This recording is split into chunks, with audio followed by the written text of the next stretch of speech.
My daughter took my late husband villa and gave it to his wife's family. He said, "It's theirs now." The moving men carried out Robert's leather recliner, the one with the permanent indent from 30 years of Sunday football games. I counted the boxes as they disappeared into the truck. 30 years of memories, gone in 3 hours. If someone stole your home while you grieved, would you fight back or walk away? Hi viewers, kindly tell us where you're watching from and what time it is. Warm welcome to the family, enjoy the story. I never thought grief could be followed by betrayal, but just 3 months after burying my husband, I found myself standing in front of the Florida villa we had built together, watching strangers unload moving trucks onto the driveway. They weren't strangers to my daughter, though. She was right there, smiling and handing them the keys. When I asked her what was happening, she said with a calm shrug, "It's theirs now, Mom. Dad said so." My heart stopped. My husband had been meticulous with documents, a man who highlighted every page and kept records of every mortgage payment, and yet somehow, I was being erased from the very home where we had celebrated anniversaries, raised grandchildren for summers, and watched sunsets over the Gulf. The shock wasn't just the loss of property, it was the realization that my own daughter was aligning herself with his first wife's family, and I was being treated like a temporary guest in my own life. The moving truck blocked my driveway. My daughter handed them the keys like she owned the place, because apparently, she believed she did. I pulled up to our Naples villa that Tuesday morning expecting to water the plants and check the mail like I'd done every week since Robert's funeral. The Gulf breeze carried the scent of jasmine from the garden we'd planted 5 years ago, white blooms that reminded him of his mother's wedding dress. But today, diesel fumes from a massive moving truck overpowered everything sweet about this place. 3 men in blue uniforms were loading boxes labeled "Master Bedroom" and "Kitchen China" into the back of their truck. My china. The set Robert bought me for our 10th anniversary because I'd admired it in a Macy's window for months but never bought it for myself. "Excuse me," I called out, my voice steadier than my hands. "What's going on here?" The truck driver looked at me with tired eyes. "Moving job, ma'am. Got the work order right here." He held up a clipboard with official-looking papers. That's when I saw her. My daughter Jessica walked out of the villa's front door, car keys jingling in her palm like she was leaving her own house. She wore that smile she'd perfected in high school, polite but distant, like she was dealing with a neighbor she barely knew. "Mom," she said, not meeting my eyes. "I was going to call you." "Call me about what?" My voice cracked on the last word. "The villa. It's theirs now." She gestured toward a middle-aged couple standing by the pool, pointing at the outdoor furniture and nodding to each other. "Dad left it to them." The world tilted sideways. Dad left what to whom? The property. Robert's will was very clear. Jessica's voice sounded rehearsed, like she'd practiced this conversation in her car. "These are the rightful owners now. Dad wanted them to have it." I watched the couple walk through my husband's study, the woman opening desk drawers and the man measuring windows for new curtains. They moved like they belonged here. Like I didn't. "Jessica, your stepfather spent 2 years planning this house. He chose every tile, every paint color. He said it was our legacy for the grandchildren." I pointed toward the swing set Robert had built last summer, where my grandson had learned to pump his legs and reach for clouds. "I know it's hard, Mom. But legal is legal." She glanced at her watch. A tell she'd had since childhood when she wanted to escape uncomfortable situations. Dad signed the papers. The lawyer handled everything. If someone stole your home while you grieved, would you fight back or walk away? Hit subscribe, you'll need the strength for what comes next. The moving men carried out Robert's leather recliner, the one with the permanent indent from 30 years of Sunday football games. I counted the boxes as they disappeared into the truck. 30 years of memories, gone in 3 hours. She said, "Dad left it to them, Mom," with the same tone she'd use for weekend plans. I stood there watching strangers pack my life away while my own daughter supervised their theft. Comment "fight back" if you'd challenge this, or walk away if you'd let it go. The Tallahassee apartment felt like a waiting room for the rest of my life. One bedroom, beige walls, and the echo of everything I'd lost. 67 years old and starting over in a place that smelled like industrial carpet cleaner and someone else's cooking. The rental agent had called it cozy, real estate speak for, too small for a real life. 800 square feet for $1,200 a month, eating up half my Social Security check before I even bought groceries. I sat on the floor surrounded by cardboard boxes, each one labeled in Robert's precise handwriting. Tax records 2018 to 2020. Insurance policies. Medical files. He'd been preparing for something, maybe his death, maybe just organized living. Either way, he'd left me breadcrumbs of our shared life, even if he couldn't leave me the house. The villa had been more than shelter. It was proof that a nurse from Savannah and a machinist from Detroit could build something beautiful together. The monthly rental income from the guest cottage was supposed to supplement our retirement, help me stay independent when Robert wasn't around to fix leaky faucets and negotiate with contractors. Now I was rationing coffee and buying generic cereal, wondering how long my savings would last. Don't let grief make you forget your worth. Subscribe before you lose more than memories. My phone buzzed with a text from Jessica, "Hope you're settling in okay. The new owners seem really nice." Nice. Like that mattered when they were sleeping in the bed where Robert and I had planned our future, cooking in the kitchen where we'd hosted Thanksgiving for 15 people 3 years running.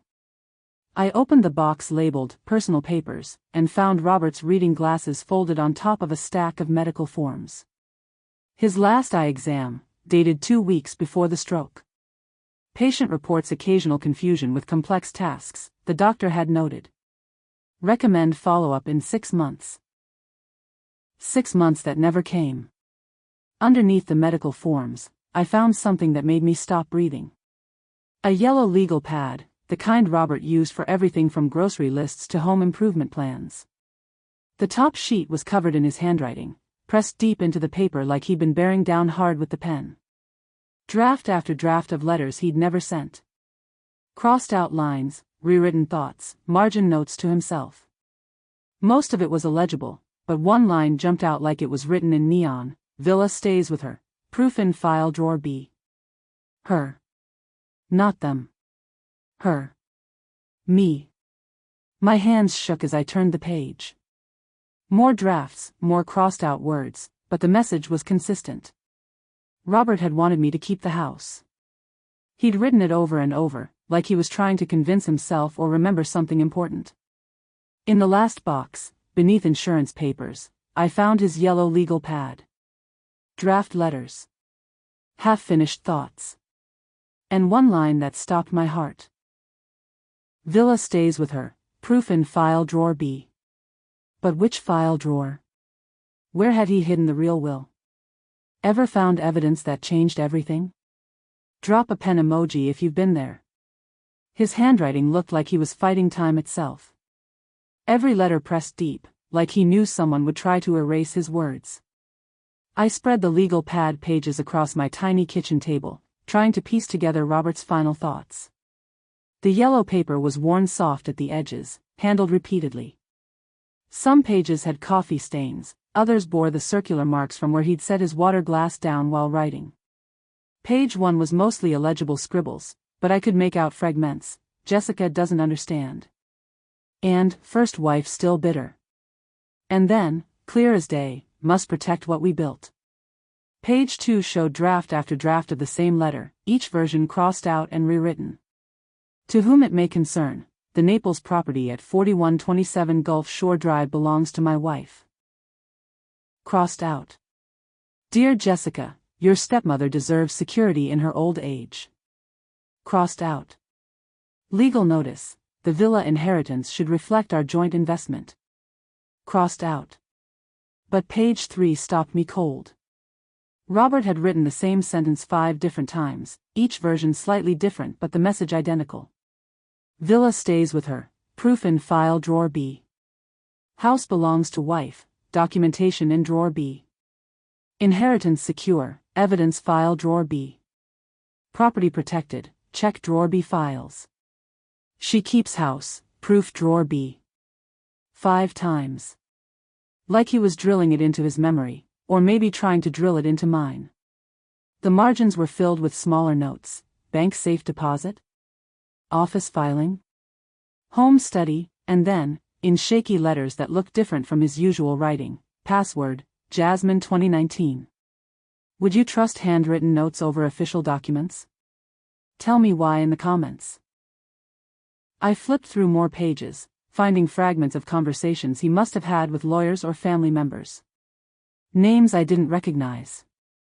Phone numbers with area codes from places we'd never lived. And repeatedly, references to the original will versus recent changes. Recent changes. That phrase appeared 6 times across different pages, always with question marks after it, like Robert himself wasn't sure what had been changed or when. On the final page with writing, I found something that made my blood run cold. A timeline, written in Robert's careful print. January 15th, first lawyer meeting, whose idea? February 2nd, second meeting, can't remember discussion. February 18th, papers to sign, felt rushed. March 3rd, Jessica asks about estate planning. March 10th, confusion getting worse. March 15th, stroke.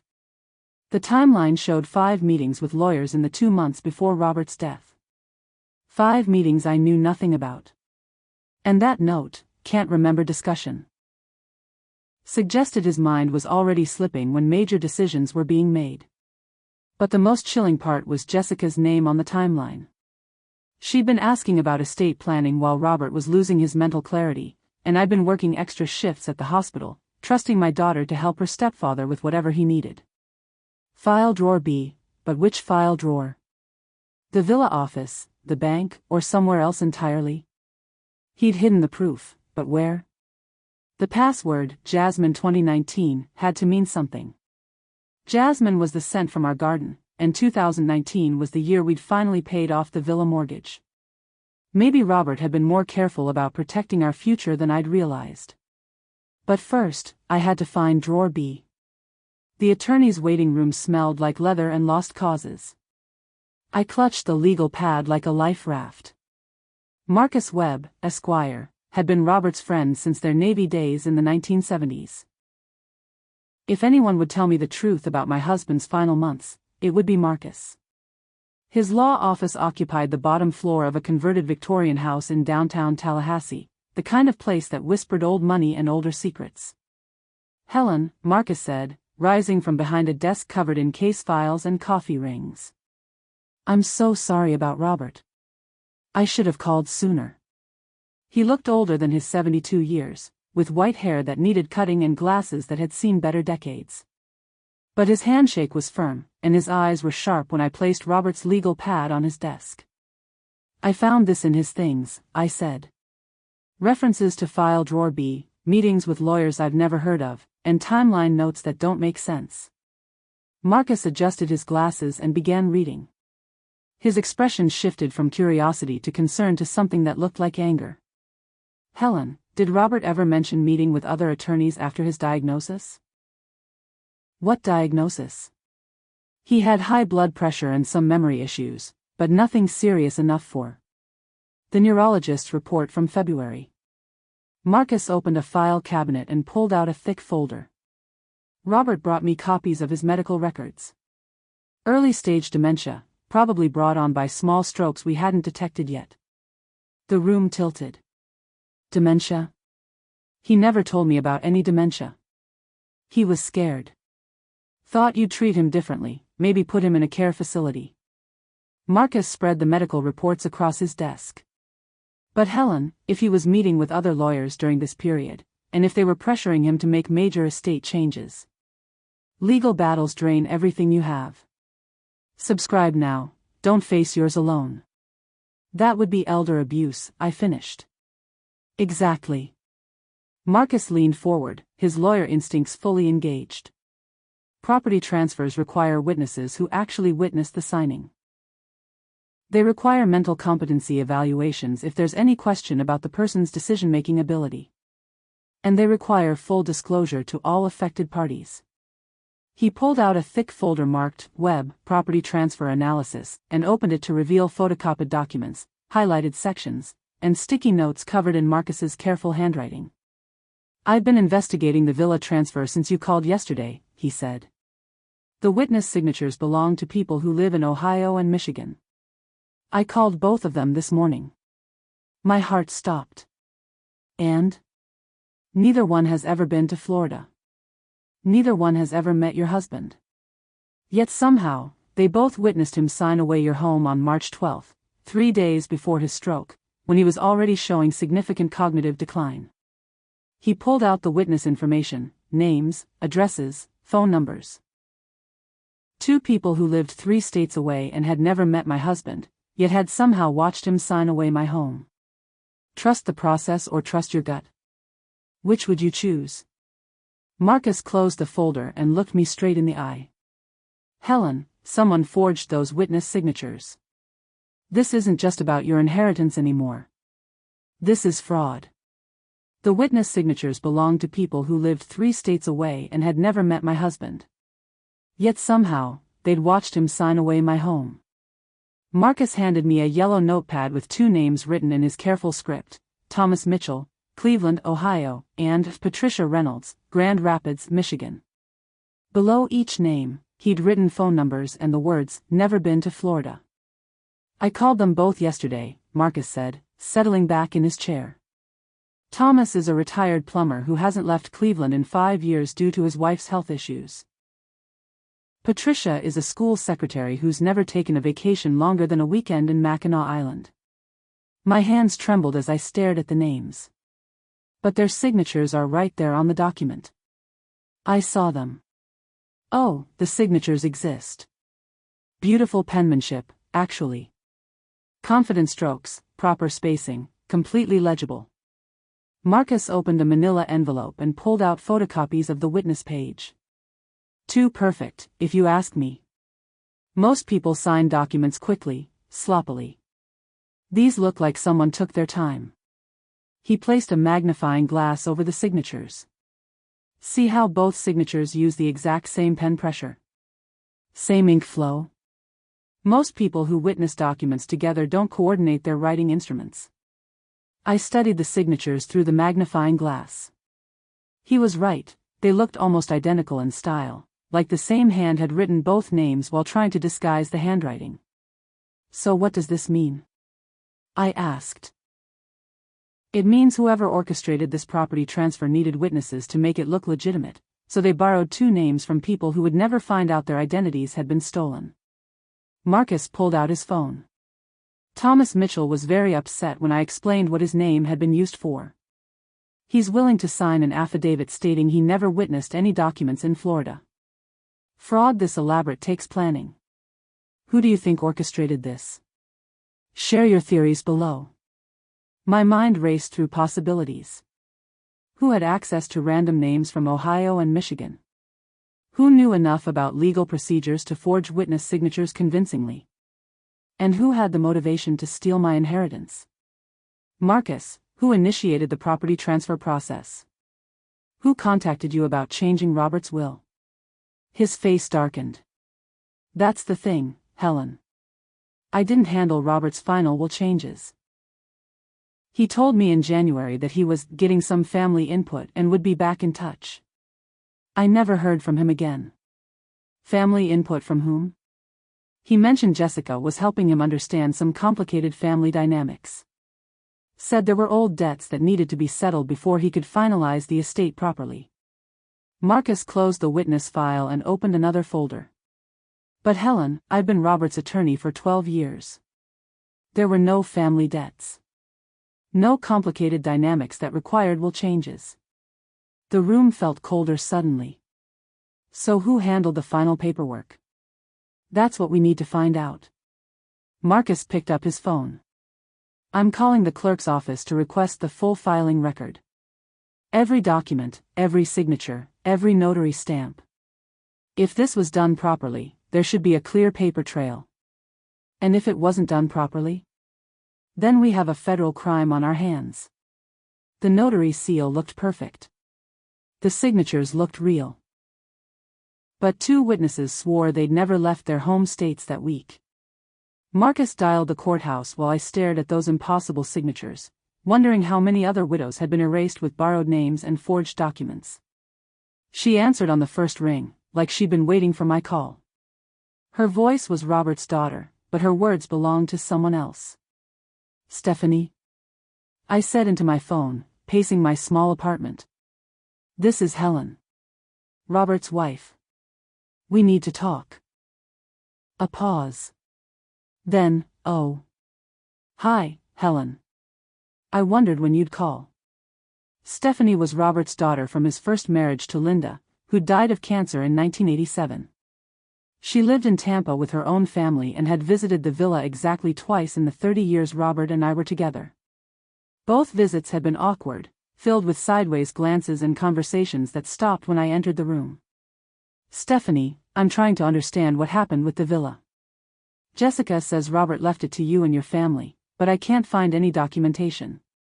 "Look, Helen," she interrupted, "I know this is hard for you. Losing Dad and then finding out about the property changes. But Dad made his wishes very clear in the end." "What property changes? What wishes?" "The villa was always meant to come back to our side of the family. Dad felt guilty about how things went after Mom died, how he moved on so quickly with you." Her voice carried a rehearsed quality, like she'd practiced this explanation. "He wanted to make things right. Family betrayal cuts deepest. Subscribe for strength stories." My chest tightened. "Stephanie, your father and I were married for 30 years. We built that house together with our retirement savings. He never expressed any guilt about our marriage. Maybe not to you." The words hit like a slap. "But he talked to us about it. About feeling torn between honoring Mom's memory and being fair to you." "Us? Who's us?" "Me, Jessica, the family. We all discussed it." Stephanie's voice grew more confident, like she was on solid ground now. "Dad realized the villa represented Mom's dreams too. She always wanted a place by the water." I sat down hard on my couch. "Your mother died before Robert even met me. She never saw the villa. We didn't even buy the land until 1998. Well, that's not how Dad remembered it toward the end." The words hung in the air like a threat. Toward the end. When his memory was failing. When he couldn't distinguish between 1987 and 2019, between his first wife's dreams and the reality we'd built together. "Stephanie, did someone help your father remember these things? Did someone suggest that the villa should go to you instead of me?" Another pause, longer this time. "Helen, I'm not going to argue about this. Dad signed the papers. The lawyer explained everything to him. It's done." "Which lawyer?" "The one who handled Mom's estate years ago. He still had all the old files, knew what Dad's original intentions were before." She stopped herself. "Before what?" "Before he got confused about what belonged to whom. When family turns against you, do you fight harder or step back? Tell me your choice." I felt something cold settle in my stomach. "What's the lawyer's name, Stephanie?" "Richard Brennan. He has an office in Tampa." She paused again. "Helen, I know you're upset, but this is what Dad wanted. The papers are all legal and proper. Maybe it's time to accept that and move on." She said, "We just followed the lawyer's advice, okay? Ask him what Dad really wanted." Then she hung up. But I'd never heard of Richard Brennan, and Robert had used Marcus Webb for every legal matter since 1995. Something was wrong. Very wrong. The business card was tucked behind a photo of our wedding day. Not my lawyer, theirs. And he'd been meeting with Robert for months before his death. I found it while going through Robert's wallet, which Jessica had returned to me along with his wedding ring and the clothes he'd been wearing when the stroke hit. The business card was cream-colored, expensive paper with raised lettering, Richard J. Brennan, estate planning attorney, Tampa, Florida. On the back, someone had written dates in Robert's handwriting, January 20th, February 5th, February 18th, March 2nd. For appointments I knew nothing about, scheduled during weeks when I thought Robert was just running errands or visiting his doctor. I called the number immediately. Brennan Law Office, this is Marcy speaking. Hello, I'm Helen Thompson. My husband Robert was a client of Mr. Brennan's before he passed away in March. I need to speak with Mr. Brennan about some estate documents. Oh yes, Mrs. Thompson. Mr. Brennan has been expecting your call. Can you hold please? Expecting my call? How could he be expecting my call if I'd never heard of him before yesterday? Mrs. Thompson. This is Richard Brennan. First, let me offer my condolences for your loss. Robert spoke of you often during our meetings. His voice was smooth, professional, the kind that made you want to trust him immediately. But something in his tone felt rehearsed, like he'd prepared for this conversation. Mr. Brennan, I'm confused about some property documents. My husband apparently signed papers transferring our villa to his daughter's family, but I don't understand how that's possible. Yes, the Naples property. Robert was very concerned about that situation toward the end. He felt strongly that the property should return to his biological family, especially given the circumstances of how it was acquired. What circumstances? We bought that land together with our joint savings. Well, according to Robert's recollection, there were some irregularities in the original purchase. Questions about whose money was actually used, whether the property was properly titled. Brennan's voice stayed calm, but I could hear papers shuffling in the background. He wanted to correct those oversights before it became a problem for everyone involved. Secret meetings before death, coincidence or conspiracy? Drop your verdict below. My hands gripped the phone tighter.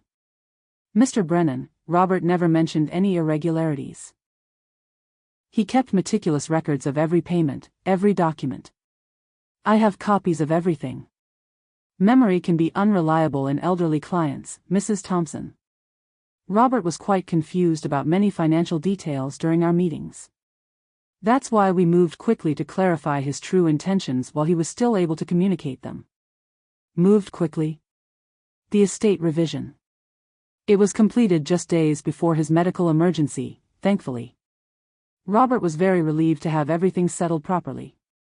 The appointment log showed 5 meetings in Robert's final month. Subject line, estate revision urgency. But he never mentioned changing anything. I stared at the business card, focusing on the Tampa address. Mr. Brennan, did my daughter Jessica participate in any of these meetings? A pause. I'm not at liberty to discuss the details of family communications, Mrs. Thompson. But I can tell you that everyone involved wanted what was best for Robert's peace of mind. Everyone involved. Everyone except me. I'd like copies of all documents my husband signed in your office. Of course. I'll have Marcy prepare everything for pickup. You can come by tomorrow afternoon. But I wasn't going to wait for tomorrow. Tonight, I was driving to Tampa to see exactly what kind of operation Richard Brennan was running. The stroke had affected his judgment for weeks before it killed him. The medical records proved he wasn't capable of making major legal decisions, but someone had pushed him to sign anyway. I sat in Dr. Patricia Hoffman's office at Tallahassee Memorial, surrounded by copies of Robert's medical files that painted a picture I'd been too close to see. Charts, brain scans, cognitive test results, and physician notes that documented my husband's mental decline in clinical detail. Mrs. Thompson, Dr. Hoffman said gently, your husband's condition was progressing faster than we initially realized. The small strokes were causing significant executive function impairment. She pointed to a brain scan dated February 15, just weeks before the property transfer. Dark spots scattered across the image like ink stains on white paper. Executive function controls decision-making, planning, understanding consequences. Robert scored poorly on our assessment test starting in mid-January. She flipped through pages of test results. Here, he couldn't remember what he'd eaten for breakfast. Here, he couldn't calculate a 15% tip on a restaurant bill. And here, he couldn't explain the difference between a loan and a gift. My stomach dropped. But he seemed fine at home. Confused sometimes, but not. Patients often mask early-stage impairment around familiar people and familiar environments. The stress of new situations, unfamiliar faces, complex legal language, that's when the deficits become obvious. Dr. Hoffman opened another file. I have notes from 3 phone calls during February and March. Someone calling about Robert's capacity to handle legal affairs and whether he was competent to make major financial decisions. Who was calling? The calls came from a Richard Brennan's office. An attorney in Tampa. She looked at me over her reading glasses. I told him each time that Robert should not be making major legal decisions without family support and possibly a competency evaluation. They preyed on a dying man's confusion. Subscribe to stay alert. Elder abuse happens faster than you think. But the property transfer happened anyway, I said. Yes. And according to the timeline you've shown me, it happened during Robert's worst week of cognitive function. Dr. Hoffman pulled out a chart with dates and test scores. March 10th through 15th were particularly bad days. He was confused about basic information, what year it was, where he lived, even sometimes who people were. The property was transferred on March 12th. Right in the middle of his worst cognitive period. She closed the file and leaned forward. Mrs. Thompson, what you're describing, pressuring an impaired elderly person to sign legal documents, that's a form of elder abuse. It's also potentially criminal fraud. The medical evidence was overwhelming. Brain scans showing damage. Test scores documenting confusion. Doctor's notes warning against major decisions. Phone calls from Brennan's office checking on Robert's mental state while simultaneously pressuring him to sign papers. Dr. Hoffman, would you be willing to testify that Robert wasn't mentally competent to transfer property on March 12th? Based on these medical records? Absolutely. She made a note in Robert's file. I'll prepare a formal medical opinion for your attorney. No court would consider those property documents valid if they understood Robert's mental state. The neurologist's note was clear. Patient shows significant decision-making impairment. Dated 2 days before the property transfer. Have you seen elder abuse in your family? Share your story. Awareness saves lives. I left Dr. Hoffman's office with a folder full of medical proof that Robert had been incapable of giving away our home. But proof was just the beginning. Now I needed to find out who had manipulated my dying husband into signing papers he couldn't understand. My daughter's text came at 2 a.m., "We need to talk." I think I made a mistake. 4 months too late, but finally, the truth. Jessica called me at 7 a.m., her voice thick with tears and exhaustion. "Mom, can you come over? Please.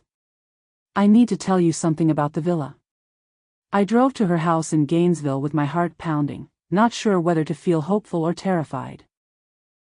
Jessica lived in a modest ranch home with her husband and 2 kids, the kind of place where toys scattered across the front yard and soccer practice schedules covered the refrigerator. Normal family chaos that felt foreign to me now. She met me at the door with red eyes and a coffee mug that shook in her hands. "I lied to you," she said before I could even sit down. "About Dad's wishes. About the villa. About everything." I sank into her kitchen chair, bracing myself. What kind of lies? They told me Dad owed them money. Big money. Medical bills from when Linda was sick, loans he'd never paid back, interest that had been building for decades. Jessica's words tumbled out like water through a broken dam. Stephanie showed me papers, official-looking documents that said Dad owed Linda's family almost $200,000. What papers? What debt? Hospital bills from 1987. Loans supposedly signed by Dad to pay for Linda's cancer treatment. Legal fees from settling her estate. Jessica wiped her nose with a tissue. "They said if Dad died without paying it back, the debt would fall on you. They said you'd lose everything trying to pay what he owed." My chest tightened. "Jessica, your father never mentioned any debt. Our finances were completely open. I balanced our checkbook, I knew every expense." "I know that now." She looked at me with eyes that reminded me of her 5-year-old self, lost and sorry. But Mom, these papers looked real. Case numbers, court stamps, lawyer signatures.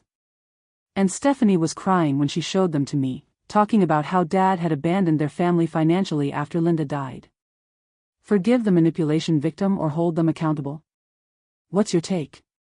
So you believe them? I was scared. For you. I thought if we transferred the villa to them, it would clear Dad's debt and protect your other assets. I thought I was saving you from bankruptcy. Jessica's voice cracked. They said it had to be done fast, before creditors found out Dad was dead and came after everything. Who suggested the transfer solution? Richard Brennan. Stephanie's lawyer. He said he'd handled Linda's estate decades ago and knew exactly how to protect you from Dad's old debts. Jessica pulled out a folder from her kitchen drawer. He drew up all the paperwork, arranged the witnesses, even paid the notary fees. Said it was the least he could do to help our family avoid financial disaster. She showed me papers saying Dad owed them money. Big money. I thought I was protecting you from debt. What debt? What papers? But now I knew the truth. The debt papers were fake. The family crisis was manufactured. And my daughter had been manipulated into stealing my inheritance to save me from bills that never existed. The debt papers looked official, letterhead, case numbers, legal threats. All completely fabricated. But convincing enough to scare a grieving daughter into compliance. Jessica spread the documents across her dining room table like evidence in a crime scene. Hospital bills from Memorial Health in Savannah, dated 1987, showing $67,000 in unpaid cancer treatment for Linda Thompson. Legal invoices from a law firm in Atlanta, billing Robert for $45,000 in estate settlement fees. Court documents from Chatham County showing judgments against Robert for unpaid medical loans totaling $89,000 with accumulated interest. Every single page looked legitimate. Official letterheads, case numbers that followed proper formatting, signatures that appeared authentic. Someone had invested serious time and money into creating this fake paper trail. Jessica, look at this hospital bill, I said, pointing to the Memorial Health invoice. It's dated September 15, 1987. But Linda died in June 1987. How could there be treatment bills 3 months after her death? Jessica leaned closer, studying the date. I didn't notice that. And this legal fee from Atlanta. I held up another document. Robert lived in Detroit in 1987. Linda's medical care happened in Savannah. Why would he hire an Atlanta lawyer for a Savannah case? Her face went pale. Oh God. I never questioned the details. Stephanie was crying, the papers looked real, and they needed an answer fast. Sophisticated fraud destroys families daily. Subscribe, knowledge is your best defense. I picked up the court judgment document and studied the letterhead. Chatham County Superior Court, but the address listed was for a building that housed a Starbucks and a nail salon. I knew because Robert and I had driven past it countless times during visits to Savannah. The case number format is wrong too, I continued, my nursing background kicking in with the same attention to detail I'd use for medical charts. Georgia case numbers follow a specific pattern. This one has too many digits. Jessica slumped in her chair. They played me. They completely played me. Who created these documents? Richard Brennan's office. He said he'd kept copies of everything from Linda's estate, that Robert had signed loan agreements back then that were never properly resolved. Jessica's voice grew smaller. He showed U.S. bank records, payment schedules, everything. Said Dad had been hiding the debt from you to protect your marriage. I examined the bank records. They showed monthly payments from Robert's account to something called Estate Settlement Services throughout 1988 and 1989. But I'd seen Robert's real bank statements from those years. We'd needed them for our mortgage application in 1993. There had never been any mysterious monthly payments. Jessica, these bank records are forged too. I have Robert's actual statements from 1988 in storage. Want to see the real ones? She nodded, tears streaming down her face. The law firm letterhead was perfect, except the address led to a vacant strip mall in Tampa. Who had resources for this level of deception? But as I studied the elaborate fraud spread across Jessica's table, one question burned in my mind. How many other families had Richard Brennan targeted with this same scam? Rate this scam's sophistication, 1 to 10. Share your number below. The private investigator's report was 3 pages long. 3 pages that named names, traced money, and connected every lie back to one person, Robert's first wife's sister, Linda. Marcus had hired retired FBI agent Carol Martinez to follow the money trail behind Richard Brennan's operation. What she found in 2 weeks of digging made my head spin and my blood boil. "Helen, sit down for this," Carol said, opening her laptop in Marcus's conference room. "Richard Brennan isn't just a crooked lawyer. He's the front man for a sophisticated elder fraud operation that's been targeting widows across 3 states for over a decade." She pulled up a spreadsheet with dozens of names, addresses, and dollar amounts. Brennan works with family members who feel cheated out of inheritances. They provide him with personal information about elderly relatives, and he creates fake debt documents to justify property transfers. How many families? We've identified 47 cases in Florida, Georgia, and Alabama since 2010. Average theft, $850,000 per victim. Carol scrolled through case files. The pattern is always the same: terminally ill elderly person, second marriage, adult children from first marriage feeling entitled to more inheritance. My hands went cold. So Stephanie and her family hired Brennan to steal from me? Not Stephanie. Linda's sister, Margaret Chen. She's been nursing a grudge against your husband for 34 years. Carol pulled up bank records on her screen. Margaret convinced Stephanie that Robert had abandoned Linda's family financially, that he owed them moral compensation for moving on with his life. Ever been told to back down, and didn't? But why now? Why wait until Robert was dying? Because that's when people are most vulnerable to manipulation.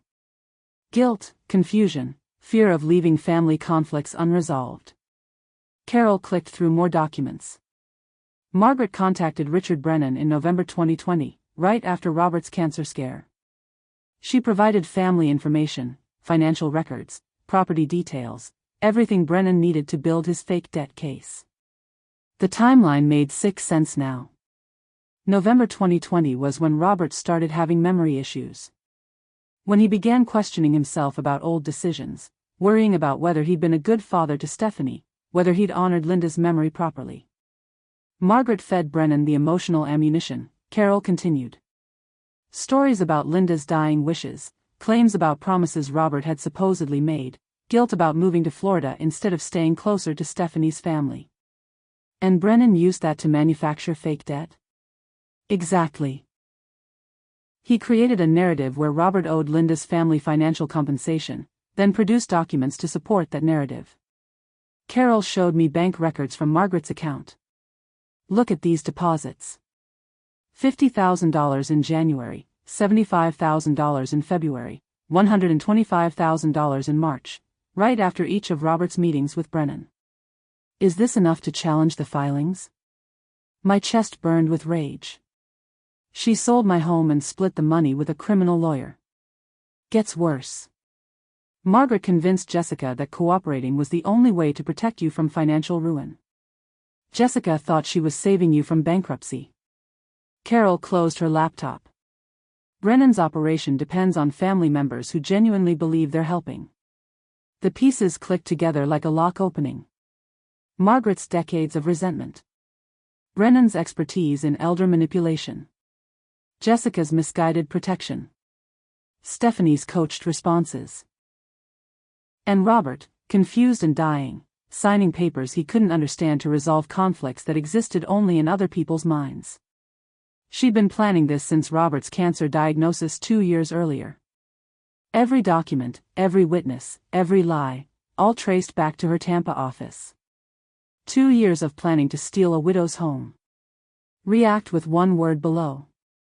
But now I had the evidence to destroy their conspiracy. And tomorrow, I was filing federal charges against every person who'd participated in stealing my life.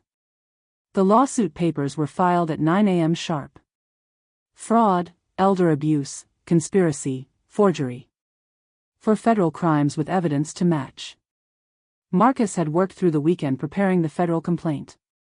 68 pages of evidence, witness statements, medical records, and bank traces that painted a clear picture of organized crime targeting elderly victims. We're not just suing for property recovery, Marcus explained as we walked into the federal courthouse in Tampa. We're seeking criminal prosecution under the Elder Justice Act, civil damages under federal conspiracy statutes, and punitive damages for emotional distress. The courthouse steps felt like a mountain, but I climbed them anyway. 6 months ago, I'd been a grieving widow who trusted her daughter's judgment. Today, I was a federal plaintiff with evidence of organized crime.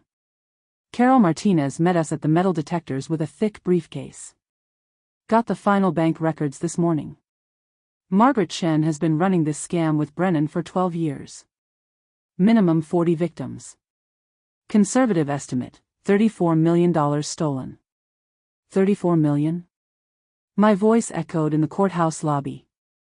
Elder fraud is a billion-dollar industry, Helen. Brennan and Margaret just happened to be very good at it. Carol handed Marcus a manila envelope. Until they targeted someone who fought back. Justice moves slowly until it doesn't. Subscribe to see how this ends. You won't believe the resolution. We filed the paperwork at 9:15 a.m. By 10:30, Marcus's phone was ringing with calls from Richard Brennan's office. By noon, we'd received a settlement offer for $2.3 million, nearly double the villa's value.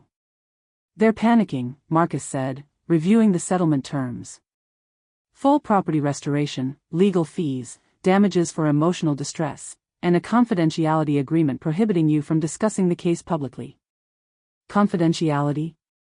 They don't want other victims to know this scam exists. Your lawsuit could trigger a federal investigation that destroys their entire operation. Marcus looked at me seriously. Helen, this offer is generous. More than generous. You could take this money and rebuild your life comfortably. I thought about the villa, about Robert's jasmine garden, about Sunday mornings watching dolphins from our back deck. I thought about the 46 other families who'd been targeted by this same conspiracy. What happens to the other victims if I take the settlement and stay quiet? They probably never find out they were defrauded. Brennan and Margaret move their operation to another state and keep stealing from elderly families.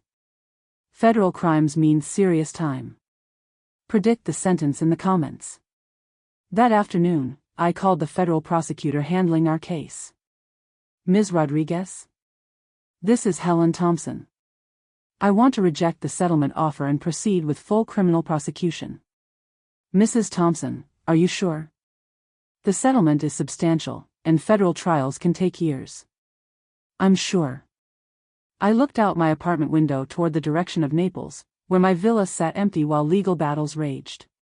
These people destroyed my family, stole my home, and manipulated my dying husband. How many other families are they targeting right now while we negotiate? Understood. We'll proceed with the criminal case. The federal prosecutor called personally. Ma'am, this isn't just fraud, it's racketeering. How many other widows did they target? Justice was coming. Not the quiet, private kind that let criminals escape to victimize others. The loud, public kind that protected future families from the same devastation that had nearly destroyed mine. No confession. Just a statement about protecting the integrity of estate planning practices. But their lawyers were scared, and everyone could see it. The meeting took place in a sterile conference room at Brennan's law office, with floor-to-ceiling windows overlooking Tampa Bay. Richard Brennan sat at the head of a polished oak table, flanked by 2 younger attorneys who looked like they'd rather be anywhere else. Margaret Shen sat across from me, her silver hair perfectly styled and her expression cold as winter lake ice. This was my first time seeing the woman who'd orchestrated my family's destruction, and she looked exactly like someone who could hold a 30-year grudge. Mrs. Thompson, Brennan began, his voice lacking its earlier smoothness. we've prepared a revised settlement offer that we believe addresses all your concerns. He slid a document across the table. The number at the bottom made my eyes widen. $3.8 million. Full property restoration, of course.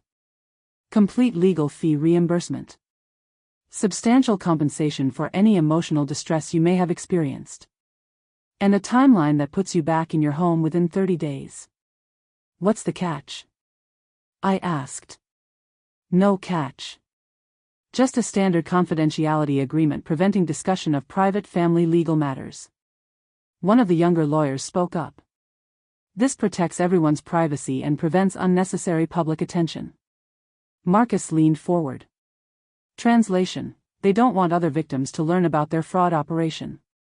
Margaret Chen finally spoke, her voice sharp and defensive. There was no fraud. Robert made informed decisions about correcting old family obligations. If Helen chooses to characterize debt resolution as theft, that's her right. But we won't have our family's private business distorted in public forums. Take the money and stay quiet, or fight for others. What would you choose? Mrs. Chen, I said slowly, you convinced my daughter that Robert owed your family money for medical bills that were paid by insurance 34 years ago. You hired a lawyer to create fake debt documents and manipulate my dying husband into signing away my home. And you want me to call it debt resolution? Robert's mental state in his final months was clearly compromised, she replied. Our attorney properly guided him through complex family financial obligations that predated his second marriage. Your attorney pressured a man with dementia to sign papers during the worst week of his cognitive decline. Brennan shifted uncomfortably. Mrs. Thompson, litigation is expensive and emotionally draining for everyone involved. This settlement offer represents our genuine desire to resolve family conflicts amicably. I looked around the conference room at these people who'd stolen my home, manipulated my family, and forged documents to cover their crimes. They were offering me millions to disappear quietly, to let them continue targeting other widows with the same scheme. I have a counteroffer, I said, standing up from the table. Everyone leaned forward, expecting negotiation. Confess publicly to 47 counts of elder fraud, surrender your law license, and serve whatever prison sentence the federal judge decides is appropriate. I picked up my purse and headed for the door. Otherwise, I'll see you in federal court. A sealed envelope tucked behind an old ledger, older, clearer intent. Behind me, I heard chairs scraping and urgent whispered conversations. But I kept walking toward justice, even if I had to walk alone. The judge's verdict took 12 minutes to read. Fraud, guilty. Elder abuse, guilty. Conspiracy, guilty. Justice, finally served. Federal Judge Patricia Williams had silver hair and steel eyes that missed nothing during the 3-week trial. She'd listened to medical testimony about Robert's cognitive decline, reviewed 47 cases of similar fraud, and studied bank records that traced millions of dollars in stolen assets. Mr. Brennan, Judge Williams said, her voice carrying the weight of 30 years on the federal bench, your operation targeted the most vulnerable members of our society during their most vulnerable moments. The court finds your actions particularly egregious given your position as an officer of the court.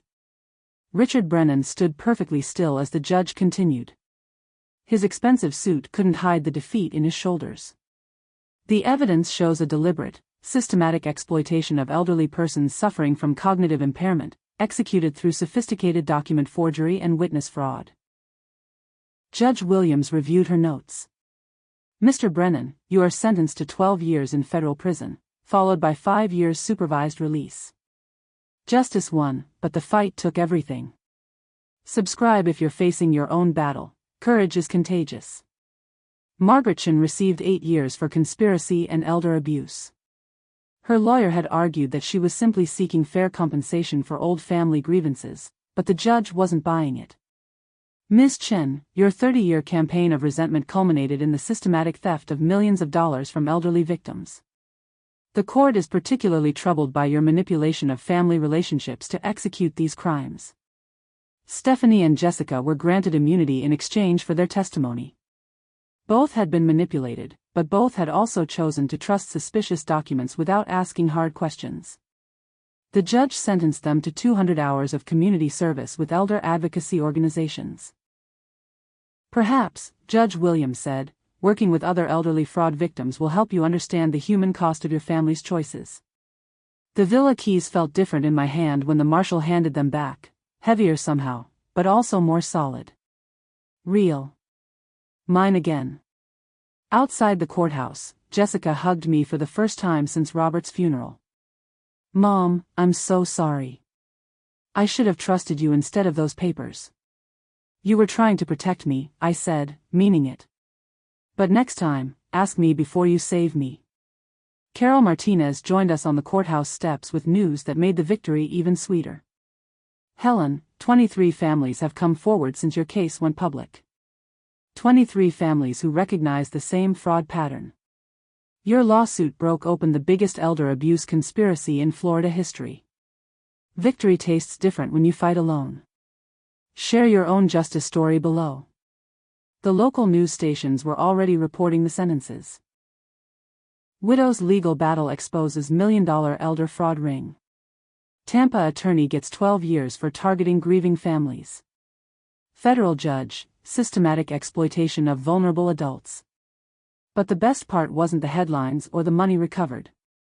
It was the phone calls from other families who'd seen the news and recognized their own stories. Widows who'd been told they owed mysterious debts. Adult children who'd been manipulated into believing family lies. Elderly people who'd signed papers they didn't understand because someone they trusted had pressured them during medical crises. The villa keys felt different in my hand, heavier somehow. But the sunset over the Gulf looked exactly like Robert had promised it always would. My fight was over. But the movement we'd started was just beginning. The grandchildren ran through the villa like it had always been theirs. Because now, finally, it was, legally, rightfully, permanently. I stood on the back deck watching my grandson chase his sister around the Jasmine Garden while Jessica and her husband grilled burgers on the same Weber grill Robert had used for Sunday family dinners. The Gulf stretched endlessly toward the horizon, painted gold and pink by the setting sun. 18 months after that horrible morning with the moving trucks, our family was whole again. Different, but whole. Grandma Helen, my granddaughter called from the garden, "Can you help me pick flowers for the table?" We walked through Robert's jasmine plants together, her small hands carefully selecting the whitest blooms while I pointed out which ones would last longest in a vase. Robert had always said jasmine smelled like hope, sweet, persistent, impossible to ignore once it bloomed. "Grandpa would like this, wouldn't he?" she asked, her 7-year-old wisdom cutting straight to the heart of things. "Yes, baby. He'd love seeing you play in his garden." The federal restitution fund had grown to $12.8 million, money recovered from Brennan's operation and distributed to 47 families who'd been defrauded. Some got their houses back. Others received financial compensation that let them live with dignity again. All of them learned they weren't alone in fighting family greed disguised as legal proceedings. Thanks for fighting alongside me. Hit subscribe for more stories of ordinary people refusing to surrender. Your story might be next. Jessica joined me at the garden edge, her relationship with me slowly healing through shared work at the Elder Advocacy Center we'd started in Tallahassee. Every week, we counseled families dealing with suspicious estate changes, questionable legal pressure, and relatives who suddenly developed urgent financial needs when elderly family members became vulnerable. "Mom, the Martinez family called today," Jessica said. "Their grandmother signed papers transferring her house to a nephew she barely knows. Same pattern, fake debt documents, rushed timeline, family member convinced they're helping. Did you connect them with Detective Rodriguez?" "Already done. He's opening an investigation tomorrow." Jessica picked a jasmine bloom and inhaled its sweetness. Funny how fighting one injustice teaches you to spot others. The elder fraud unit Detective Rodriguez had created was now investigating similar schemes in 6 states.